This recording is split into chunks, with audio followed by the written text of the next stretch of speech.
Hello, everyone. Welcome to Random Encounter 242 or 242. My name is Jono Logan, and we have a big show for you today. There was an indie direct, Nintendo Indie Direct earlier today, and there were some really interesting games announced and some really interesting indie titles. But honestly, I think any news that has come out would have been completely overshadowed for Sollosi from some massive news about one of Sollosi's favorite franchises that got dropped.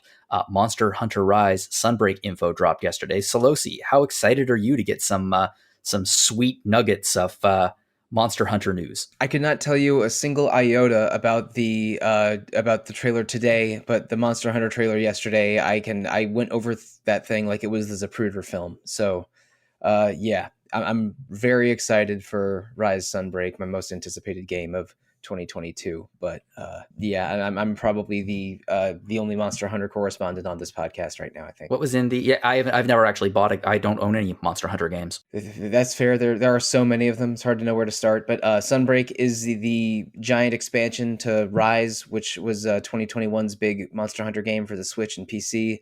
And there have been 4.5 Sunbreak trailers over the past 6 months or so, and this new one showed off some gameplay changes, like you're able to change equipable Switch skills on the fly. They showed off 3 new monsters across all those trailers. Where we now know about 9 new monsters for Sunbreak, 3 returning and 6 brand new ones.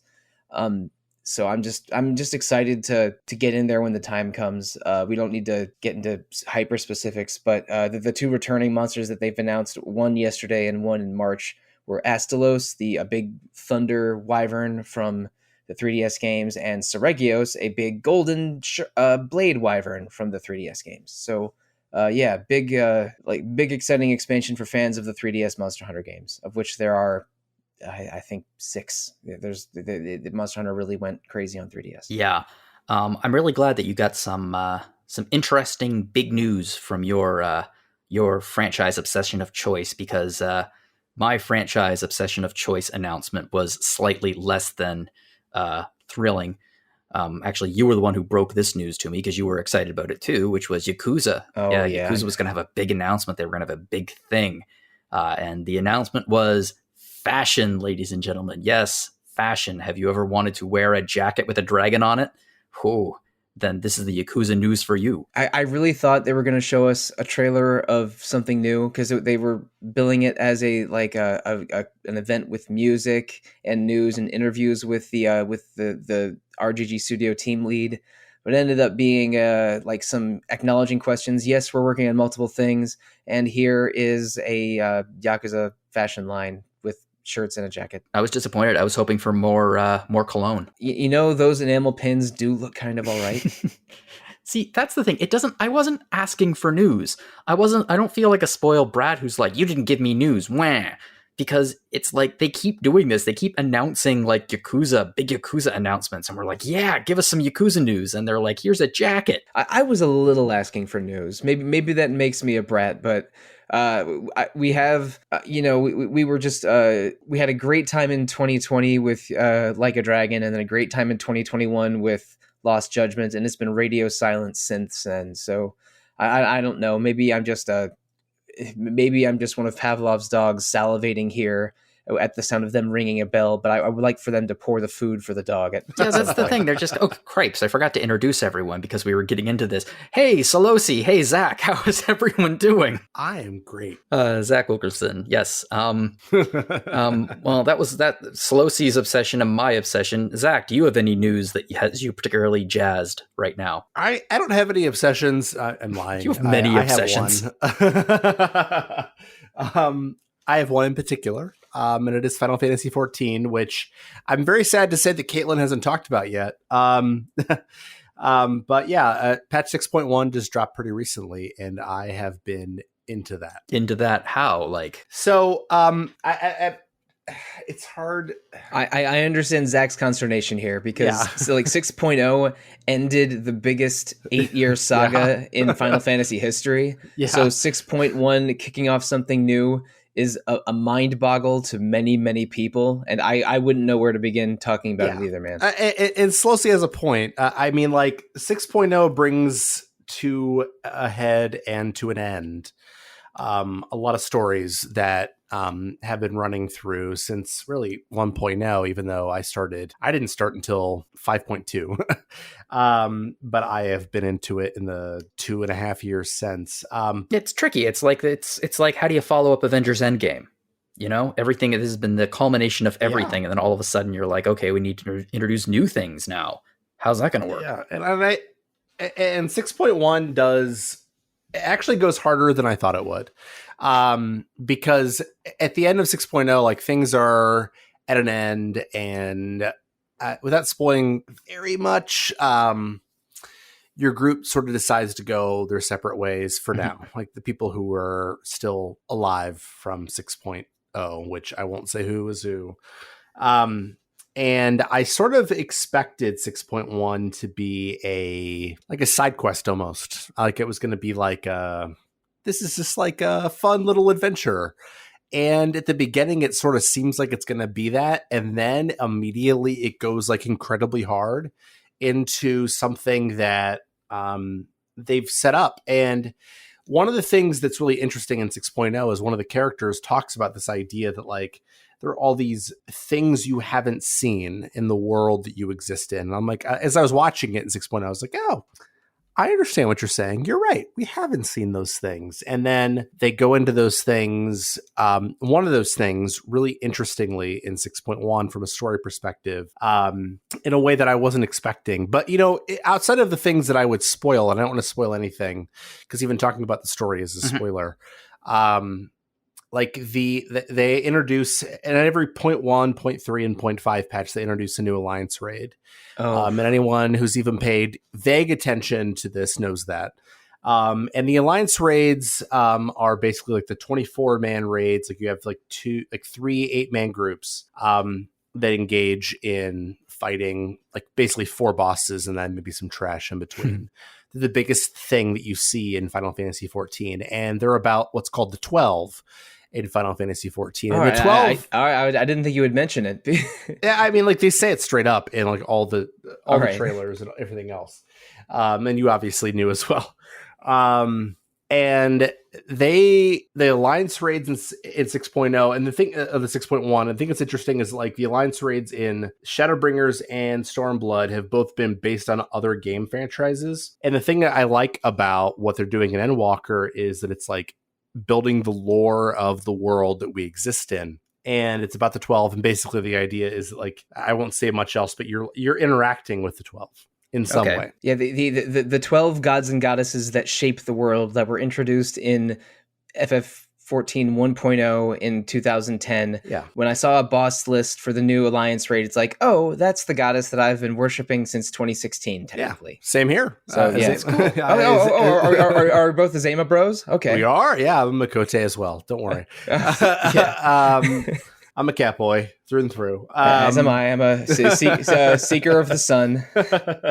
But the Alliance raid is phenomenal. And that is saying something coming from me, which is like the last Alliance raid series was Nier related.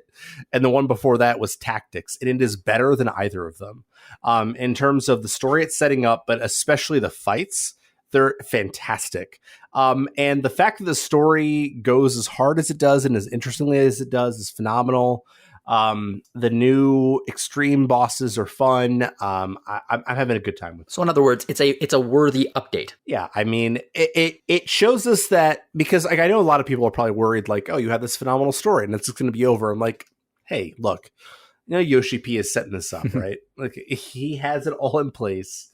I have an almost like deity like worship of this man. Yeah, I would never accuse Yoshi P of not going hard. Yeah, he has gone hard in 6.1 in both the Alliance raid and also the story that like is setting up the next storyline like already. Like and usually 6.1 is like a whatever story. Here it's like, hey, here's what's coming, and it's fantastic. It's so good. I hate to be a 14 stan. Actually, No, I don't. you don't. It's That's amazing. a lie. That's a dirty lie. It's so good. I Sollosi, resub. Yeah, I have been on an FF14 break since mid 2020, and it is now harder than ever not to resub. And Jono, I don't know if we're communicating how much my mind was blown by this. Like, if this was a Greek mythology RPG, this new raid is the equivalent of fighting Hephaestus, Apollo, Artemis, and Demeter. Yeah. Like, it is wild what they're doing with it. So it's this is the biggest sea change of what FF14 is with this new patch and probably the next upcoming several ones. And I'm prepared for my mind to be blown again when they tell us what the 2023 expansion is going to be. It's just funny because Amanda's snake is named Hephaestus. When you're like, fight Hephaestus, I'm like, I don't want to fight Hephaestus. Hephaestus is this corn snake, doesn't even have any teeth. I mean, they've sort of said the Alliance raid is like an epilogue to the Zodiac Heidelin storyline that you get through the end of Endwalker.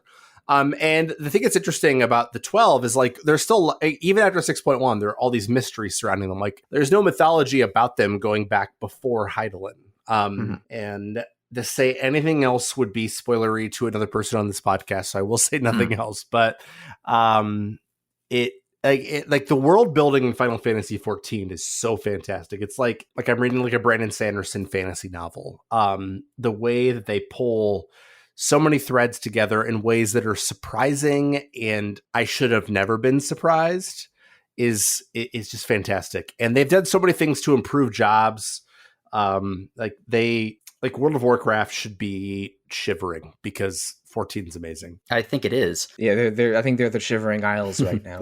One of the nicest things about Final Fantasy XIV, as someone who doesn't play it, something that I love about it is just how much, obviously, Square Enix respects the franchise and respects the fan base and delivers content repeatedly that they want to play and that they love and that respects the time and investment they put into it. And I have to say that not every company does that sort of thing. Like, I don't know, Konami. Sometimes other companies just don't do that. And they, in fact, let their franchises languish and disrespect their fan bases with by selling NFTs of maps and such. But when that happens, oftentimes the original creator goes off and they create a spiritual successor to their original property. And this is my way of transitioning into a game that just got released. I was all ready to talk about the 2018 FF14 Monster Hunter World crossover. Rathalos is like my least favorite fight in the entire game. Behemoth is my least favorite fight in the other entire game. I'm like, this is not Final Fantasy XIV. Give me some mechanics, all right? I enjoyed being able to make Dragoon armor in Monster Hunter World, but I did not enjoy fighting the Behemoth with its insta-kill meteors in an action game that does not. Never mind. That normally does not have MMO mechanics. But come on, let's talk about Eiyuden Chronicle. Yes, sure. So yeah, this is the way I was transitioning into that was Eiyuden Chronicle. This is a spiritual successor of Suikoden, which is a legendary JRPG series that is known for its hundreds of characters in every game and base building mechanics where you have to recruit characters from around the world that you meet to build up your town or your castle into a thriving community. I'm actually replaying it right now, and in many ways, it's as good as I remember, and in many ways, it's not quite as good as I remember. But we'll talk about that on another podcast. But this is Eiyuden Chronicles. It was announced as a spiritual successor on Kickstarter, and it was a very successful Kickstarter. It was called 100 Heroes was the name of the game, and then they announced something that was kind of a surprise, which was a spin-off kind of thing or a prequel called Eiyuden Chronicles Rising. And this was an action RPG, and it was going to be a much smaller, self-contained experience that sort of worked as an introduction into the world. And it just recently got released. And Zach, you managed to dive into it. So tell me, how is it? You like Suikoden, right? Yeah, I know. This was me just. Suikoden 2 is my favorite game of all time. I like Suikoden. Oh, good. And this game, Okay, I'm just going to say it. If you like Suikoden, this, especially like the PlayStation 1 and 2 entries, this game is a real looker. Yeah, I mean, if we're going to talk about the looks, I mean, what's amazing about Rising, and the thing that I'm not sure we mentioned is like Rising was a stretch goal. And like in the Eiyuden Chronicle Kickstarter, it was part of that. And I tried to contribute to it, but like my credit card kept getting declined, so I never could. But I had to call my bank in order to allow the payment to go through. Yeah, I just never did. So, which makes me feel happy because now I feel like I can talk about these. Zach, maybe they just knew you were such a fan. They were like, your money's no good here. Yeah, I feel like I could talk about these without having any sort of bias, even though I have so much bias. But Rising was a stretch goal, so it's a game that never had to exist. It's a little bit like the 8-bit Castlevania likes that came with Bloodstained Symphony or Ritual of the Night. Mm-hmm. Absolutely. And that's one of the things I was thinking about as I was playing Rising. Because like I played the beta, which gave me like the first 3 hours of the game. And then I played the rest of the game, which probably for most people, they'll clear it in about 15 hours. But I went hard on it. Like I cleared every side quest available. At the post game, you get the availability of a hard mode. I then played through the entire game again, which indicates to you that I was a big fan, but I also had a lot of extra time with this before it was released. And yeah, I mean, like it is definitely a prequel to 100 Heroes.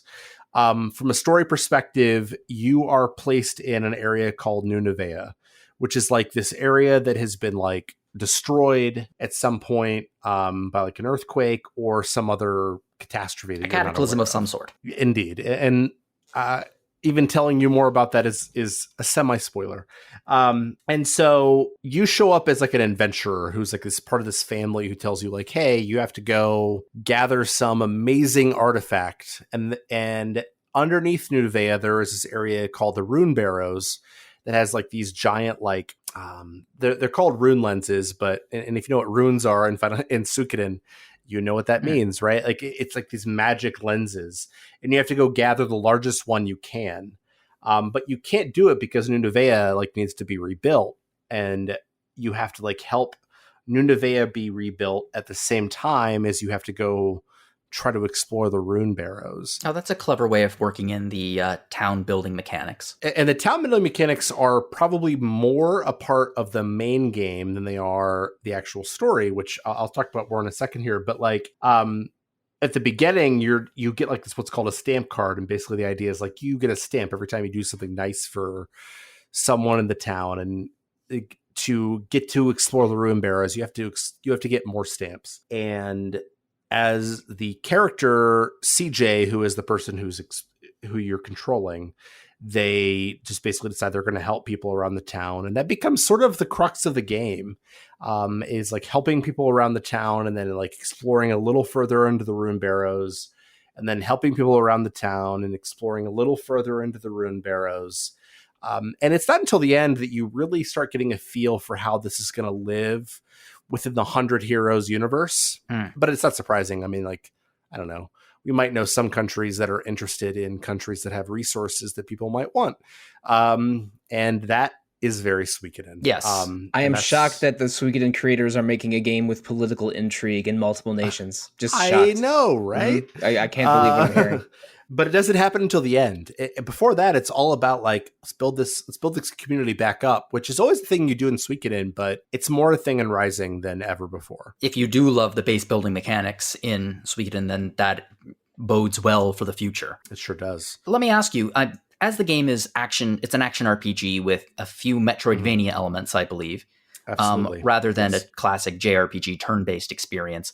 How does Rising capture that feeling of Suikoden? Now, okay, I also acknowledge that this is supposed to stand on its own, but it is a spiritual successor in terms of the property. Totally. So how does it capture that feeling of the game? That's a hard question. As I was playing it, and I said this in my preview, I feel like it feels a little more ActRaiser than it does Suikoden, because like so the action, as you said, is a little more Metroidvania. You basically have like 4 or 5 zones that you explore. And as you explore those zones, you get different materials that oftentimes are used for side quests in the town. And there are so many side quests in this town. And let me say, like, if you're reading the RPG fan review, like, I am certain that I like this game more than most people.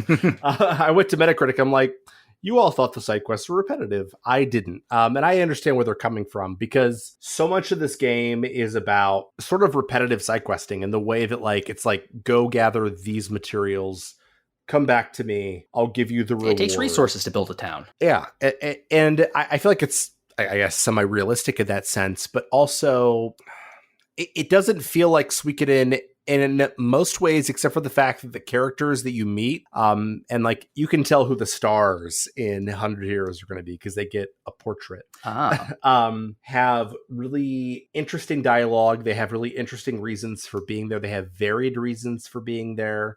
They have varied reasons for being in New Nevea. But like, really, it's about, like, there isn't a lot of an outside threat until the very end in terms of what you are trying to do. It is very insulated. Like, when I played the beta, I expected there to be another town that I had to build back up. And there isn't. You're in the same town the whole time. And everything's moving off of that. Is there a visual interest as you rebuild the town? Like as you do more side quests, is it represented by more buildings or more renovations? Well, yes, but so you build the armor up, you build the weapons area up, you build the farm up, you build a bunch of different areas up. But that happens pretty early. Like, even by the time I was done with the beta, which was like 3 hours in, I had built most of the town back up. So like, when you upgrade a part of the town, which is usually a side quest thing, there will be an animation that indicates that, hey, you've built up part of this town, but it looks the same. Which, again, I think for some people probably will be a criticism. Again, it's not working on the level of a true Suikoden. Right. So, like, putting this in context of the 2 Suikoden games I have played, this is more like a Suikoden 3 upgrade the town and not a Suikoden 2 upgrade the town. Yeah, it makes it larger, and instead of making it looking different. And I would agree with that. Yeah, absolutely. Because nothing ever really changes once it's built. It just makes the town larger. That's actually, I wish I had said that, actually. That's a great way of putting it. Yeah, so it just makes the town bigger. Okay, so basically you're given your stamp book. You need to essentially do side quests and things for the townsfolk to build up the town or to make the town larger, going out into the world. As I understand it, the game isn't super challenging in really any way. It's the combat is effective but somewhat simplistic. No, I would agree with that. So the combat is very Metroidvania. You get a double jump at some point. That's a good stuff. Yeah, you get a a la carte backstep at some point. You get the ability to jump higher. You get the ability to use projectiles. And the combat, for the most part, throughout is pretty pedestrian. But one of the things that's cool is that, like, as you go through the game, and by about, it's a little bit late, actually, the halfway point, you get 3 different party members. One of them, CJ, who's your main character, is sort of your quick hit melee character. And pretty early on, you get Garu, who is a kangaroo, who swings a very large sword and can jump kind of high. And then eventually you get a magic user, and I won't say who that is because it's kind of a spoiler. In the middle of combat, you can use what's called a link strike, which is the ability to hit with different characters. And on your controller, each different character's attack is mapped to a different button. So like an O. So this is a little bit Valkyrie profile flavored. Yeah, then. a little bit. An X or a Y. And if you hit them in quick succession when you're hitting someone, you get the ability to do link strikes, and that is really cool. But that's the only thing, really. Like, even the upgrades you get are pretty pedestrian. Eventually, like, when you have the ability to go to different areas in the different like sort of zones. So like, you'll be blocked off. Like, the very first area you go into is a forest, and there is this big giant blue thing. And then eventually you'll get the ability to knock down those blue things. Then you go into those areas, and it feels like it's trying to do Metroidvania, and it certainly is not in any working on the level of Castlevania, because there are no like secret areas. There's nothing like that. And you're going to find yourself going into those secret areas a lot after you unlock them to get more of the materials to unlock the side quests, which I know a lot of people found repetitive, but like I just liked running through the whole area and like filling out my stamp card. Like it was so satisfying. Well, the word that you used in your review was progression. And so the sense of progression that you got from this game was very addictive, and that plays into like the stamp mechanic. Absolutely. Because the more stamps you get, the more things you can buy in the town. But also the more stamps you have, if I'm being honest. I was like, oh, I had 71 stamps, now I have 72, and now I'm happy. And I played it so fast that like I think that like the fact that like they were asking me to go into old zones and do things that I didn't really need to do didn't bother me at all. But I think if you're playing it for longer, it might bother you a little bit, like the repetitiveness of it. There are only 5 zones. And then like I was looking back at old Castlevania games, and I'm like, oh, there are like 11 zones in that game that took me half the time to play that this one did. But for me, like it kept giving me like those little nuggets of like, hey, you got another stamp. You got another stamp. I'm a teacher, so I like progression. Yeah. Stamps are a trademark secret weapon of teachers sometimes when it comes to... I definitely have one that says you did great. I also have one that says WTF, but I don't use that very often. Your sticker budget must be insane for your. It's like man, I only have so many gold stars out to give, and teacher salaries aren't great in the United States. That's a true story. Yeah. But yeah, I mean, I think that the thing about Eiyuden is like the story takes a while to get going. The combat isn't great. The exploration is a little repetitive and fine. But they gave me just enough nuggets in any of those to make me feel like I was making progression the whole time and like I was building something. And like as you're doing side quests, you get like the side quests are part of getting better gear. And I love Final Fantasy 14, right? I love MMOs. So give me better gear. I will do whatever you need me to do to get better gear. And so that worked for me. But I think for some people that will end up being a little repetitive. And I honestly think that 100 Heroes will probably live just fine on its own without Rising. Zach, if you love filling out checklists and getting progressively better things by exploring an area, let me introduce you to every game Ubisoft has made in the past 15 years. Because, I mean, this game seems interesting and has good ideas, but maybe a little repetitive and checklisty, which is, I think that...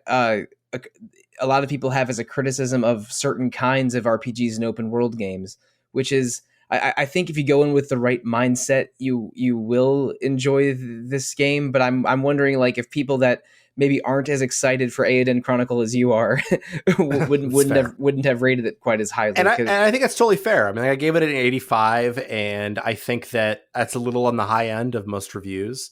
But I also think that like when you're thinking about like the checklists and the ability to progress, it happens so fast in Eiyuden.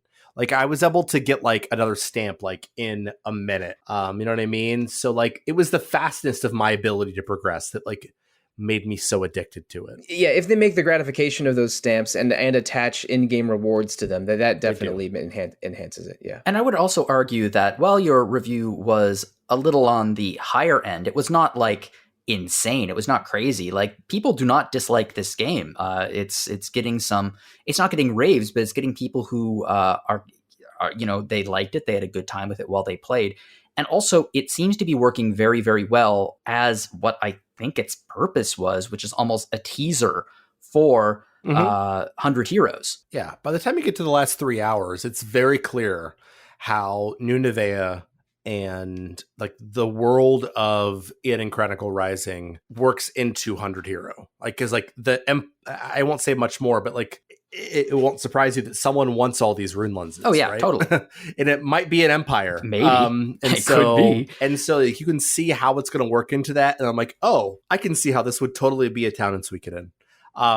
And so for me, I was like, all right. Yep. And you'll be very surprised if we don't visit it in 100 Heroes. Oh, you know that the 3 main characters in Rising are stars of destiny, so to speak, in 100 Heroes. But also like the writing and the characterization were really good. Like, I don't know who localized this game, but like they were on point. And they did a great job of making the little interactions as you did. And I don't think I did a great job of talking about this, but the little interactions between people really sing. And it made me think about like Xenoblade 1 and like those affinity charts you had to fill out, which were a nightmare. Oh God, yeah. But I did it. And it was not nearly as much of a pain. And as you did more side quests, you could see how these people in Nuvea like interacted with each other. You got to see new relationships, and the community building part of it, I thought, to me, was like enough for me. Like just to see people and who they are and well written. And I didn't care about the fact that I had to run into the woods and go grab 6 different pieces of high quality lumber again. It didn't bother me. Well, the point of this game is that it's a stretch goal. It's a side story. It's a fun piece of thing that is supposed to accompany the main game and build some hype for it. And I think it also introduces people to, as I understand it, like you were just talking about, the type of character relationships that we can see. Also the graphic style, which looks like a high definition version of what we got in the PlayStation era Suikoden games. And also music, I would imagine. You mentioned that the music is excellent in the review. Oh yeah, the music's really good. I mean, I can't tell you like a lot of tracks that really stick out, but like they're all really good. I'm bad at talking about music, for the record, so I'm just usually like, hey, I like it. I liked it. And the graphics were phenomenal. If they can do this in a short amount of time, I can't imagine what they're going to do with 100 Heroes, what they've been working on for years now. And we'll continue to work on for the next year, hopefully. Maybe longer, but hopefully for just the next year. Yeah, they've already delayed it a year once. I would not want to be, within listening distance of Zach if we got the announcement of a delay again. See, the release of this actually makes me a little bit hopeful about it, because I don't think they want the period between the release of Rising and the release of 100 Heroes to be too far apart, because this game is working as a wonderful means of advertising, of getting the word out there about 100 Heroes. I mean, that's true, but also it's a different development group. Like they farmed this out. But they could have held it. If they thought they were going to delay 100 Heroes, they could have held it. Yeah. And they gave us the review, like, as you know, Jono, as the reviews manager, we got that like over a month in advance. So nice. So like I was very happy, because right now I'm very busy. So I was happy that we got it. And we were like, are you sure? Are you sure you don't want to give it to us on like 2 days before release? I played it within 2 days of getting it, and that worked out for me. So. Lovely. Well, it sounds like it's you had a great time with it, and it sounds like the kind of game I would have a good time with it too, and I would play it. I think I might, if I am going to play it, I think I would want to play it just before 100 Heroes comes out, so probably not in the near future. Hopefully in the mid future. Year from now, who knows? And basically it works as a very effective prequel to what we expect 100 Heroes will become. I would agree. I threw it on my wish list, but man, comparing those stamps to the character chart in Xenoblade Chronicles, I don't know if I want to play it anymore. That's fair. It's way easier than that. I don't have to worry about whether I'm going to talk to someone at night. Don't worry. Yeah, I managed to play it within 48 hours, and I 100%ed it, so don't worry. I don't know if you can get 20% of Xenoblade Chronicles charts done in 48 hours, but yeah, I am interested in this. It looks like it's basically just a set of character introductions and world introductions, and a Metroidvania teaser for what 100 Heroes is. Like this is the amuse-bouche, and 100 Heroes is the 5-course meal, and I accept that. I don't know if I need to play Rising right away, only because I have like 100 games, not 100 Heroes worth of games to play before the 100 Heroes. 100 games of Destiny. So, yeah, 108 games of Destiny, 100 games of Heroes. I'm not sure. I don't know if they're going to go with the water margin 108 for Eiyuden Chronicle, but they're going beyond 108 for 100 Heroes. So. Oh, they are. Do we know what the number is? I'm not sure, but like I know that like there were stretch goals that were associated with going beyond 108. So. Oh, okay. I assumed it was going to be 100 just because of that, and because makes sense. And Suikoden does 108 because that's the number from the water margin, which it's loosely based on, and 108 is that in the water margin because it's a very important number in Buddhism. But that's oh God. I'm iffy on Rising only because of I'm not sure I want a repetitive Metroidvania like in my life right now, but I'm extremely excited for 100 Heroes, and Same that here. game is going to be day one for me. So, but as a teaser, I think Rising is really, really interesting. It's also quick. You could, if you didn't 100% it, you clear it in 12 hours. If you don't collect all of the high quality lumber. Exactly. Well, it's really nice to hear, and especially nice to hear how much what they're delivering to people who invested in the Kickstarter. And that just the fact that this thing exists gives me, again, they care about their fan base. They care about the people who are putting their time and money into their property. Yeah. And this is becoming a bit of a Konami bash, but other companies don't do that.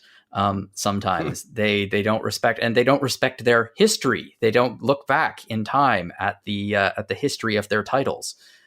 Well, you say that, but I know that you got the Castlevania Advanced Collection right when I did. But if that knowledge is public knowledge, then this segue doesn't make any sense at all. Right. A company that is very much celebrating their history right now is NIS. They are the name might not necessarily mean anything to you off the top of your head, but this is a publisher and developer that has released what can only be described as a truly prolific number of RPGs going all the way back to the PlayStation era. And they have been releasing a series of collections, essentially, of some of their older games called the Prinny Presents NIS Classics, Volume 1, 2, 3. And they released Volume 1 last year, and that contained PSP's Phantom Blade and PS2's Soul Nomad and the World Eaters. It's Phantom Brave, not Phantom Blade, and it was a PS2 game that was later ported to the PSP and PC. But this is they are giving you the PSP version with all the updates. Well, speaking of someone who actually does know the history of this company and the games that came out of it, Sollosi, you were super excited when they were announcing these things, and they recently released Volume 2, which contains 2 classic tactical RPGs. One of which is I'd say much more traditional fantasy kind of style, and the other is insane, crazy comic book style, which is a genre that when I think of you, I think of. So why don't you tell us a little bit about the Prinny Presents NIS Classics Volume 2? Right. Okay. What are the games? I'm going to back it up a little bit. First of all, Nippon Ichi is like a very, very sort of specific, it resides in a very specific part of my RPG brain. They started releasing games in North America in 2000, and through the 2000s and into the early 2010s, they were one of my favorite game developers. I bought almost all of their releases, or let's say all of their Disgaea games, and then a handful of the others. The Disgaea is their most successful flagship, I would property. imagine. But yeah, by far, yeah. It's and Disgaea came out later than some of these other ones. Like they've been making games starting with or at least in large part in the series called Marl Kingdom, started in the late 90s, but Disgaea didn't show up until 2002, 2003. And sort of was a spin-off that ended up becoming the main series, almost like Persona with Atlas or something. But this effort to repackage a bunch of their classic games from the 2000s for the 2020s is mostly their North American publishing wing, NISA, Nippon Ichi Software America. Okay, and which has done a lot of localization work recently. They even took over localizing the East games from Xseed. It was starting with East 8. So like NISA does a lot of localization and publishing of other Japanese companies' works. And what this project is like starting with August of last year, they released Phantom Brave and Soul Nomad, which you alluded to, then which I butchered. This new collection that just came out is Makai Kingdom and ZHP on Losing Ranger, or Zetai Hero Project on Losing Ranger, because if you just look up ZHP, that brings you to the Polish organization that's the equivalent of the Boy Scouts and Girl Scouts. So that's probably not the game. No, that's a fun fact I learned a few weeks ago. That's delightful. It's a cookie selling simulator is what it is, really. And I would be into that if they made like a business sim that was Scouts selling cookies. Has that sounds been like made a mini yet? game in a series. Yeah, I should jot that down. But And Volume 3, which comes out in August, is games older than the ones they've already released. Actually, it's Rhapsody: A Musical Adventure, which is a PlayStation game, and La Pucelle Tactics, which is a spin-off of Marvel Kingdom. That is their, I think, their first big squares based tactical game, or at least that's the first one that I was aware of. Both of those games precede Disgaea, but have secret characters in Disgaea 1. So that's, again, Disgaea is sort of the weird underworld spin-off of all that jazz. But that's not where the remake train stops, because they're a seventh game, Grim Grimoire, that NISA published in the 2000s, or actually both the Japanese NIS and the North American NISA published in the 2000s. That is getting a remake called Grim Grimoire Once More, that comes out in Japan in a few months, but hasn't been announced in worldwide yet. That game is by Vanillaware, which is the George Kamitami studio that made Odin Sphere, 13 Sentinels Aegis Rim, Muramas the Demon Blade, and others. So that game is not NIS developed, but it was NIS published. So we don't know if that's getting a North American release yet. So starting in August of last year, and then going forward 12 months, we are getting 7 classic games developed by NIS or published by NIS from the 2000s releasing worldwide. And on the Switch, they're being released as Prinny Presents Collection 1, 2, and 3, with 2 games in each collection. But they're getting simultaneous releases on PC worldwide, but they're individual games and not full releases. And I think some of them, including Phantom Brave, were already on Steam. So it's like the games in these collections that were not already on PC are getting PC simultaneous release dates with these collections. In other words, it's a crazy good value. Yes, it is an effort by the North American localization wing of NIS to make all of these 6 games, possibly 7 with Grim Grimoire, playable on modern systems. It's an effort to just get these 2000s games out there. And I've been playing 2 of them, Makai Kingdom and ZHP and Losing Ranger. Yes, well, let's talk about Makai Ranger. I just combined the 2. Makai Ranger, I'd watch that. Like Makai Sentai Nether Ranger. Yeah, sure. Let's talk about Makai Kingdom, which is it's a tactical RPG.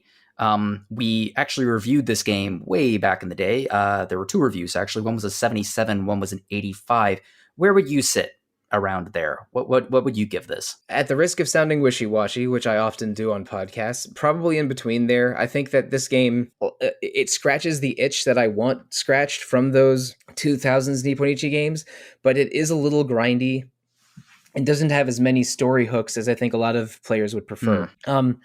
It's a little odd. It's sort of a combination of Phantom Brave and Disgaea. Well, it's a spin-off of Disgaea, as I understand it. Yes, it's definitely story-wise and tone-wise, it's much closer to Disgaea. Disgaea is a game that is about netherworlds and overlords, where basically like anime versions of monsters and demons are engaged in emotional story arcs and politics and a demon magic school for one of them, and a whole bunch of nonsense. And Makai Kingdom is about demon overlords ruling their netherworlds. So it's all of the dimensions and worlds in Makai Kingdom would fit nicely alongside the same in Disgaea. And the main character, Zeta, is an unlockable character in multiple Disgaea games.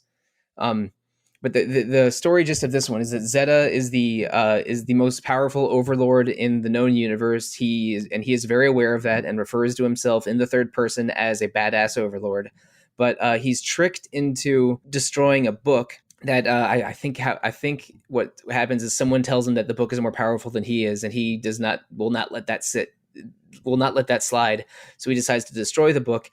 But then as the book is burning, he realizes, oh no, this is the book that contains my entire my entire netherworld. So if the book's destroyed, then my entire world is destroyed. So at the last second, he casts a spell that saves the book by having himself turn into a book. So the most powerful overlord in the universe makes a very stupid error and turns himself into a book. So basically, an anthropomorphized book with angry hair and angry eyes is flopping around. Basically, the Necronomicon from Evil Dead. A little, or I was going to say the devil book from Hocus Pocus. But basically, Zeta's netherworld is either doesn't exist or is a fraction of what it used to exist. And for at least the first several chapters in this game, Zeta is reaching out to the other overlords that he knows, and they're using their vast mana, which is a vaguely defined resource that represents power and influence. By channeling mana and writing wishes into the book, they can sort of rebuild Zeta's netherworld. So one by one, in each chapter, you meet a very, very weird anime god or goddess that rules their own netherworld, and they help Zeta by writing in Zeta to sort of rebuild his netherworld.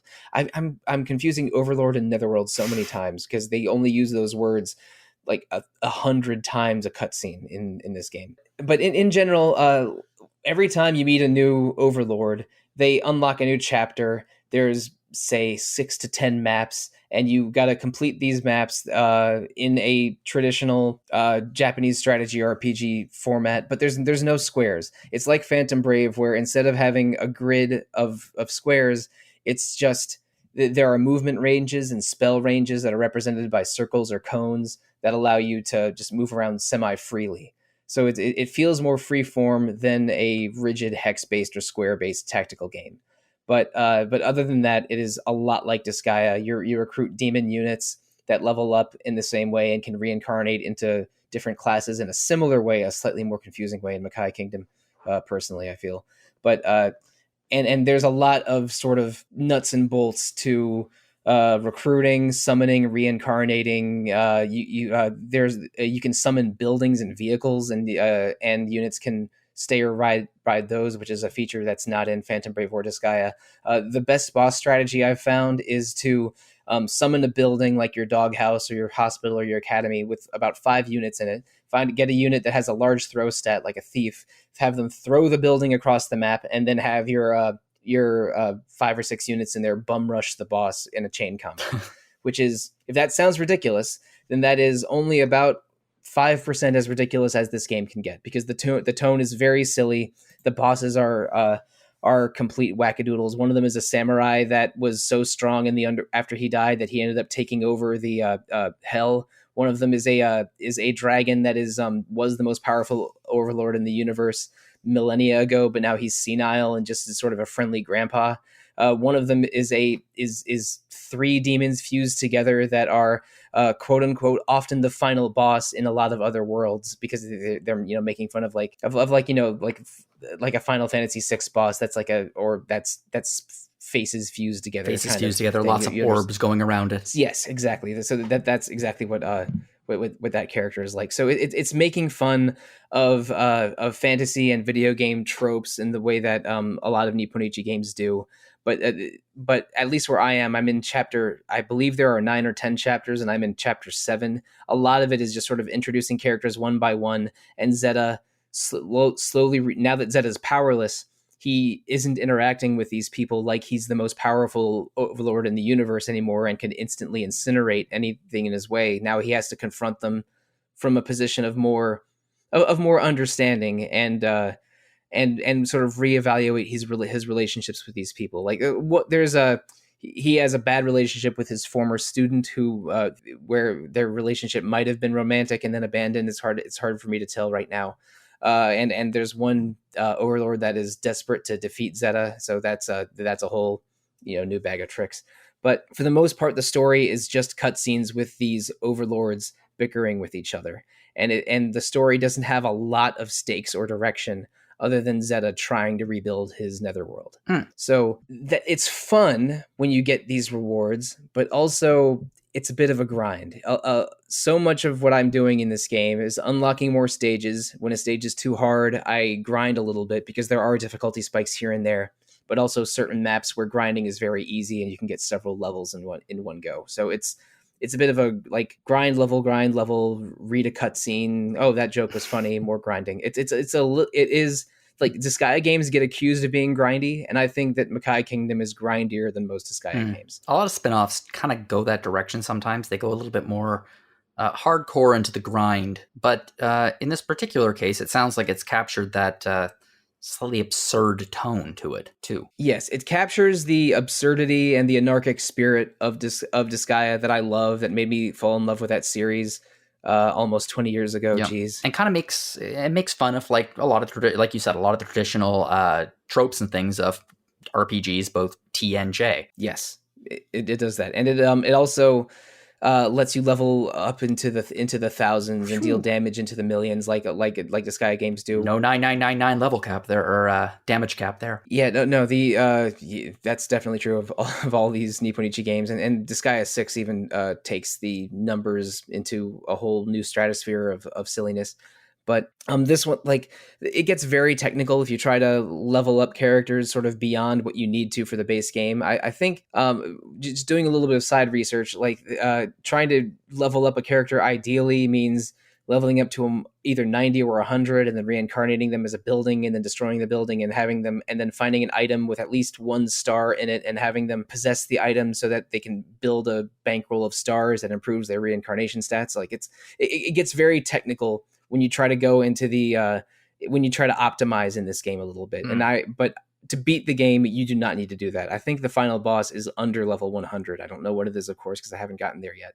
But if you want to do post game and super grinding, you can do that. If you want to just beat the game and have fun in a silly anime tactical RPG, you can do that. I am leaning towards the latter, but I have not gotten there yet. But if you want to talk about a game that's maybe sillier and maybe grindier, we could go on to the second game in this collection. Yeah, let's talk about it briefly, but based on what I read about it, I have a feeling this game might really hit you where you live. Oh, it does. It is a parody of roguelikes, a parody of strategy RPGs, a parody of Japanese RPGs in general, because, I mean, they even use a first-person perspective Dragon Quest I boss screen for near the very beginning.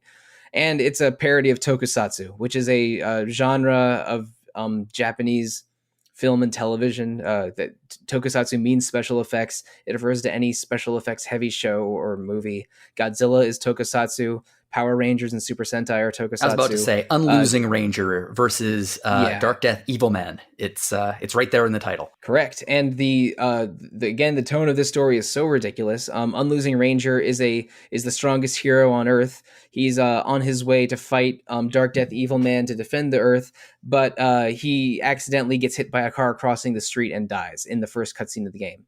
And so with his dying breath, he grants his power to a milquetoast human who is you, the main character.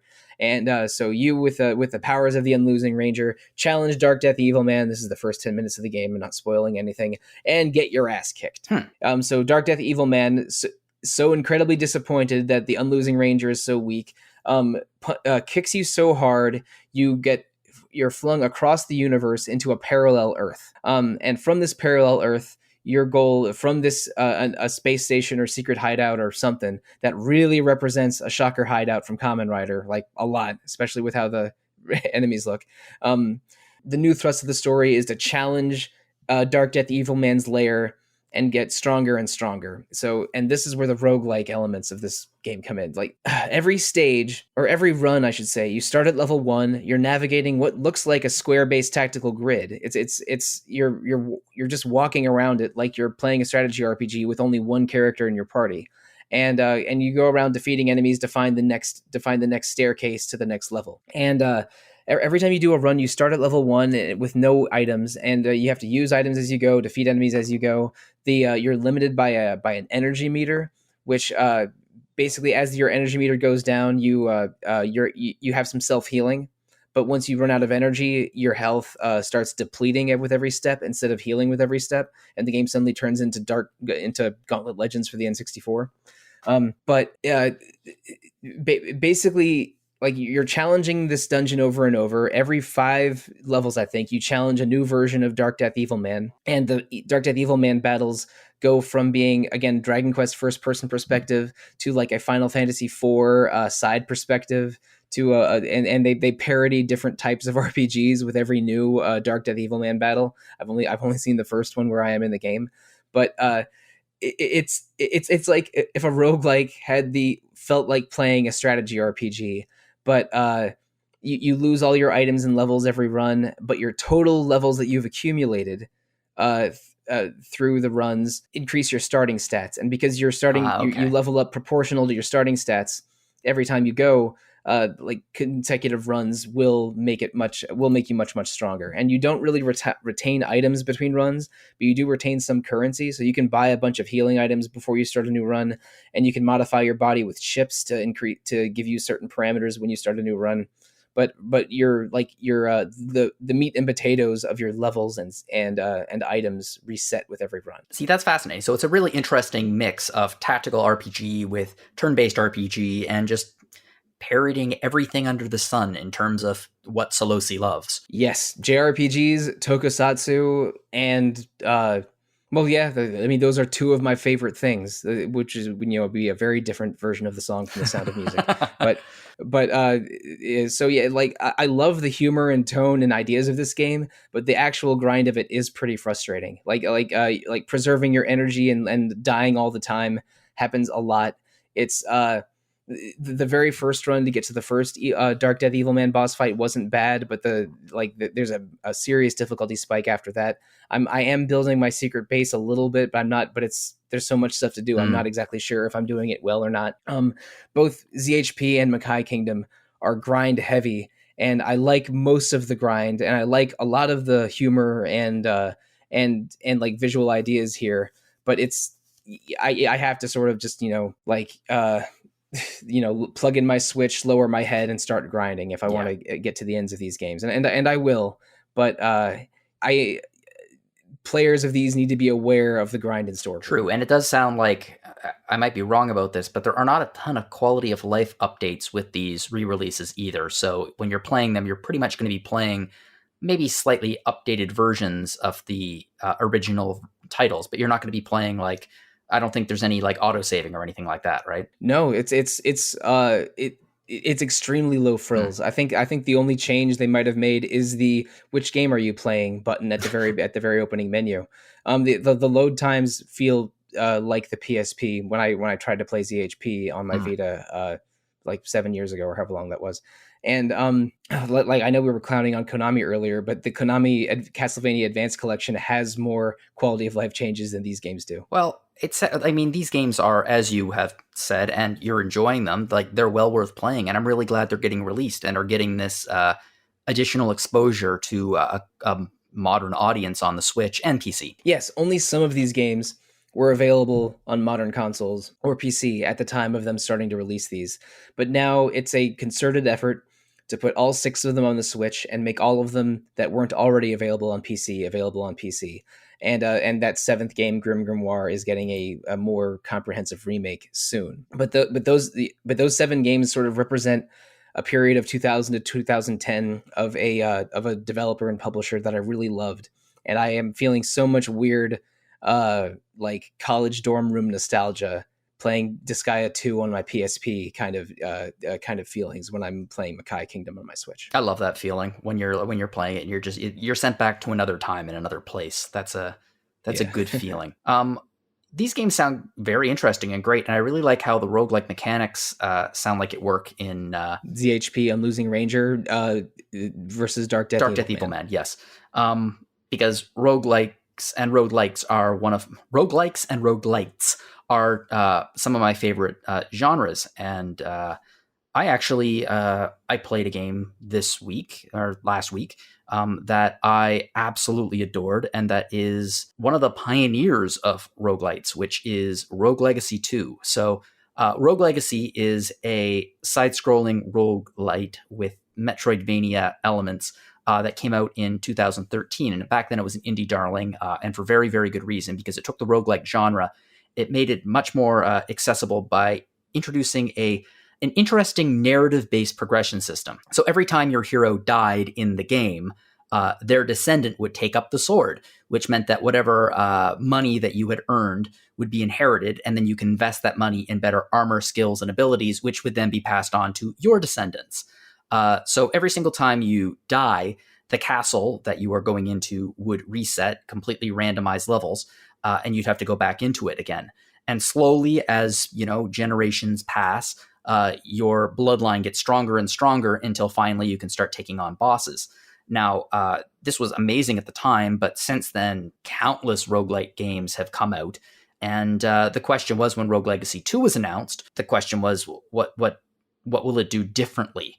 And in my opinion, the difference is that it really polished it to a shine.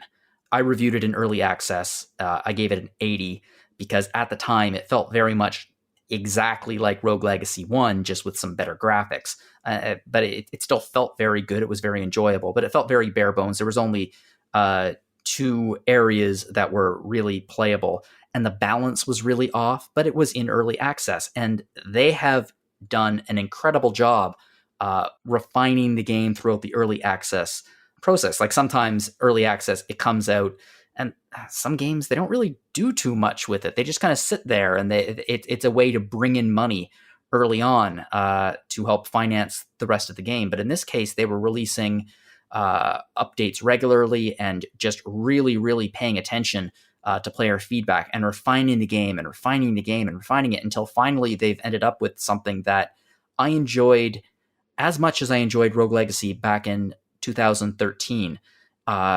Again, like you said, Sollosi, it made me feel like I did back when I played the original in a good way. You don't need to play this game, the first game, to enjoy this one. There's no connection between the two. It's a sequel in terms of the aesthetic and the mechanics, but it's not in terms of the story. It is insanely hard at first because your first generation hero is, I mean, you're under-leveled, you have no levels, and you're going into this insanely hard castle. So usually you're going to get your butt kicked very, very quickly.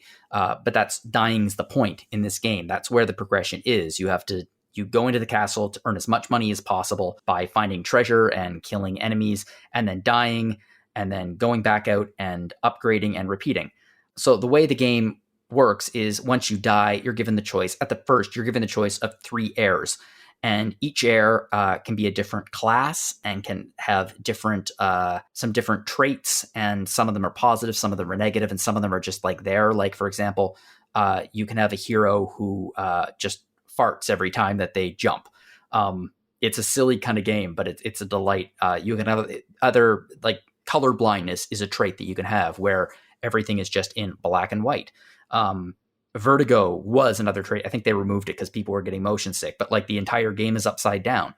And if you take negative traits, it gives you a multiplier on the amount of gold that you can earn.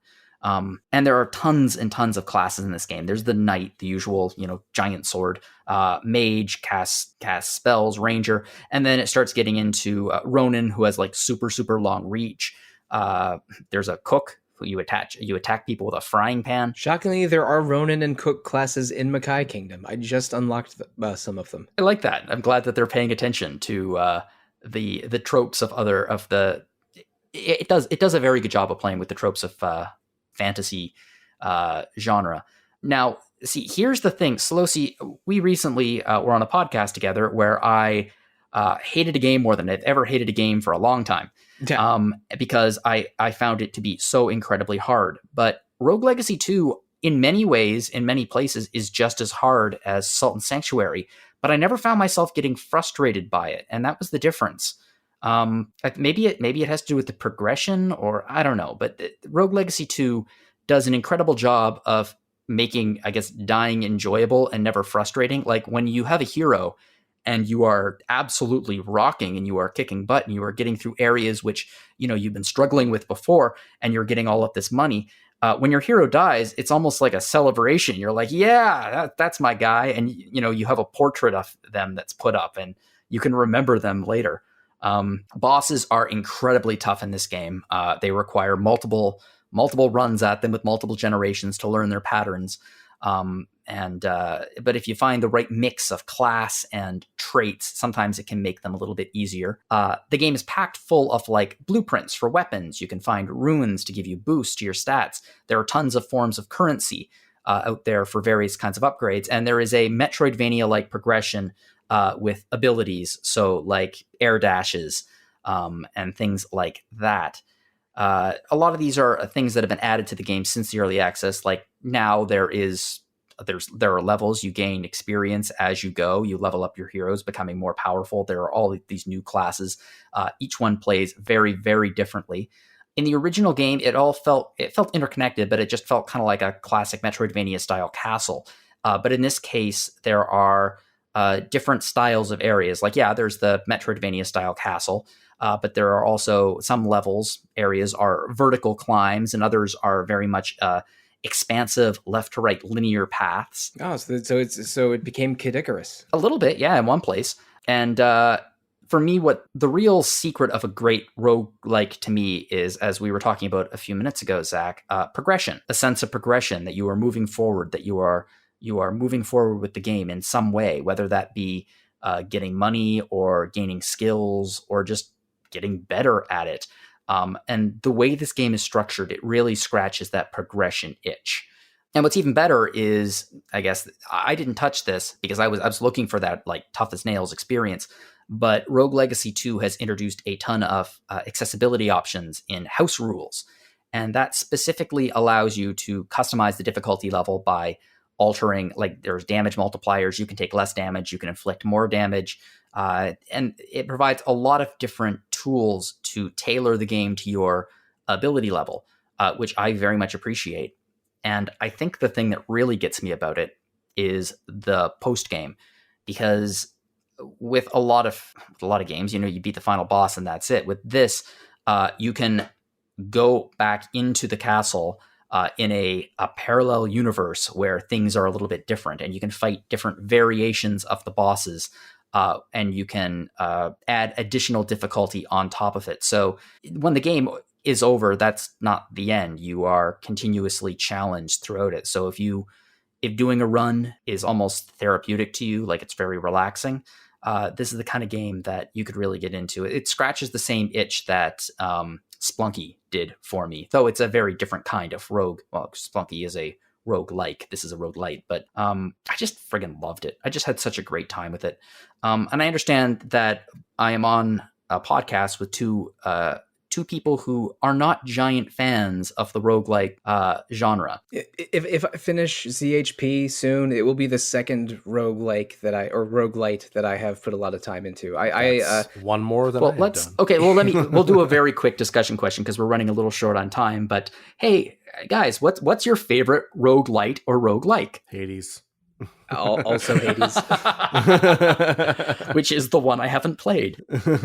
For those listening who actually don't know the difference between the two, roguelikes are essentially very similar to the 1980s game Rogue, where every run starts from zero. Your skills improve, like you get better at the game, allowing you to progress further into it, but upgrades, levels, nothing like that comes with that. So, and levels are always randomized, so you can't learn layouts. It's entirely a skill-based progression system.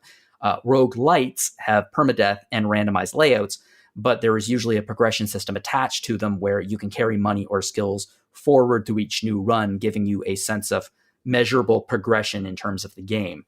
I like roguelites. I like that progression. I played one last year that I really liked called Dreamscaper. Was terrific. It's just a genre that I really like. And Sollosi, there are some roguelites that I think you would really like. Yeah, you're definitely referring to 20XX and 30XX. I might just be. I did try the original Rogue Legacy several years ago, but I couldn't get into it. It was sold to me as roguelite Castlevania, but I really just wasn't a fan of the roguelike or roguelite genre at that time. But since playing in decent amount of Hades in 2020 and 2021, I'm much more interested in the genre now. So I don't know if it's gonna create a renaissance in my brain the way Yakuza or Demon Souls have. But I am more likely to try Rogue Legacy 2 or maybe a roguelite that I already have in my library, like Dead Cells, than I was a couple of years ago. I've played Dead Cells. I liked it. I didn't love it. Maybe I just need to keep playing it more. Sometimes the thing about roguelites and roguelites is you really need to bang your head against it for a while until it clicks. Is Binding of Isaac considered a roguelite? Yes. All right. I did like that okay, but I definitely didn't get close to finishing it. I will say the nice thing about Rogue Legacy and Rogue Legacy 2, even Rogue Legacy 2 more so than Rogue Legacy, is it's specifically designed so you don't need to bang your head against it really hard to get into it. It's very, very user-friendly, very welcoming. I feel like this is a game that you would probably like, Sollosi. Zach, maybe less so. But Sollosi, I'm telling you maybe hold off 20XDX, but when 30XDX finally has its 1.0 release, it seems like a game that you should really, really give a look at. This really feels like Rob Steinman trying to get me to play Dark Souls in 2019 kind of energy. I mean, I'm pretty sure you like Souls-likes now. Yeah, I do. Games, yeah, so... it's a little crazy that I had almost the opposite reaction to Salt and Sanctuary that you did, Jono. I liked it so much that it got me interested in trying a real Souls game. I already had a copy of Demon Souls ready to go, and Bloodborne on PSN. Or I should say as part of PS Plus. But so I played Demon Souls last month and I liked it so much that I bought 4 other Souls games. So I have those ready to play in, say, the next 12 months. But like Souls games are about sort of risk management and balancing that with exploring in action. And if you die, you get sometimes you'll lose progress or be punished for it. While roguelites are more about, they still have the RPG elements and the high difficulty, but they're more about like death isn't the end, or death isn't losing progress. Death is just another step. So and Hades felt, I never felt better about dying in a game than playing Hades, because not only is like dying tied into lore, you really do feel like you're getting stronger and better, and the game is teaching you how to play as you play it. And I think that's the mark of a great roguelite. Death doesn't feel bad. You feel like you're always learning and improving. Yeah. And maybe the gameplay loop itself is fun. So if Rogue Legacy 2 makes hits those check marks, then I'm sure it's a really good time. I think you might be right. And also what matters to me is if it's built into the narrative, it works for me better. Like if there's no reason why a character comes back and has like a sense of progression, it doesn't really work for me. But in Rogue Legacy, it's your descendant, and they just inherited all your money, and that really does work for me. Or with Hades, it being the underworld and things like that. Or with a Dreamscaper, it being a dream, so every morning when you die, you wake up.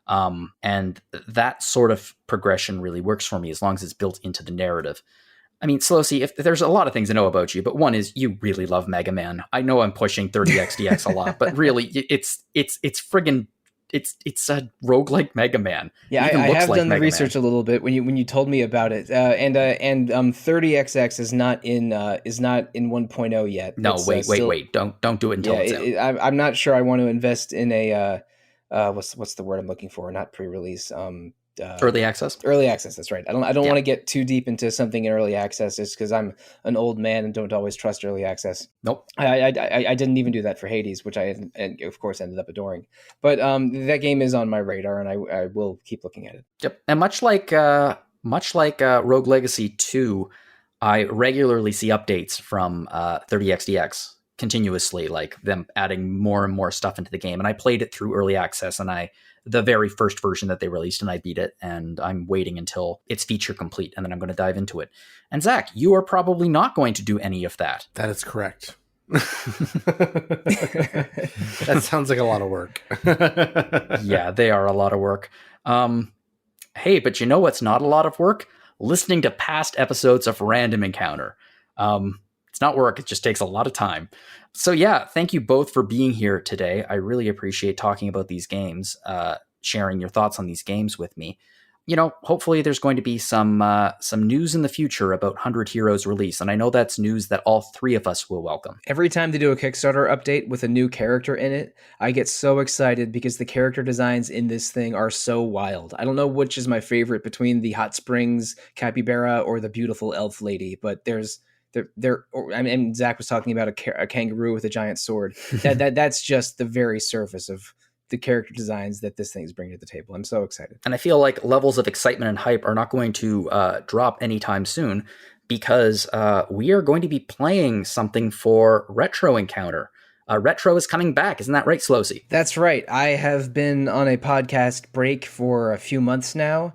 This is me, leaving hibernation just because I was eager to talk about Monster Hunter and Makai Kingdom. Dipping your toe in the water. Yeah, right. But Retro Encounter is coming back in June, and the first game that we'll be playing in our return is Suikoden 1. That early PlayStation 1 RPG that I know Zach loves dearly. Yes, I do. And it'll be, because we're playing them in the correct order, this is the fourth Suikoden game we've played for the podcast. Because everyone knows that the true Suikoden order is 2-5-3-1. I would recommend that to no one. But yeah. What would be the order that you would recommend, Zach? 2-5-3-1, obviously. 1, 2, 5, and then skip the other 2. Well, if anyone has any questions about the Suikoden series and wonders what to start with, we do have a feature for it. That's a true story.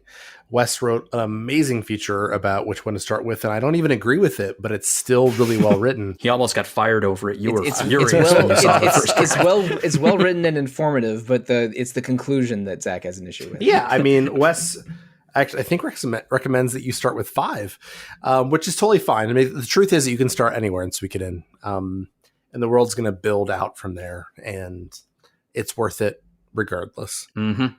Well, I'm certainly excited to talk about it on Retro Encounter, and I'm really looking forward to Retro coming back. So that's going to be coming up in June. But it is that and Random Encounter are not the only podcasts that we have here at RPG Fan. We also have Rhythm Encounter, which is our music podcast.